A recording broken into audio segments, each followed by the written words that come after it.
So yun mga kaalpa, no, share ko lang itong lalagyanan natin. So para hindi kalat-kalat yung mga gamit ninyo sa compartment o kahit dyan sa mga bahay ninyo, no. So ito, nakuha ko lang itong lalagyan na to dun sa pinsan ko.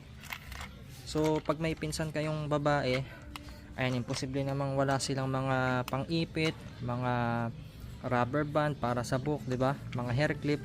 So ito yung mga ginagamit nilang lalagyanan.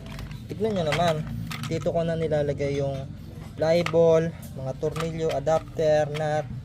Ayan, tapos yung grasa, kasyang-kasya dito para kapag magchuchun tayo, maglilinis o kaya kailangan natin ng mga tornilyo, tapos yung mga pang bleeder washer, ayan, may extra pa tayong tawag dito sa panggilid, nakalimutan ko na, nawala na sa isip ko.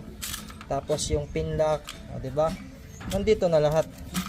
So hanap kayo nito o kaya bili kayo sa mga cosmetics, meron tong mga to. Tapos yung laman ibigay nyo na lang sa pinsan niyo, diba. Ayan, may lalagyanan na kayo. So naka-organize pa, hindi siya kalat-kalat, o diba.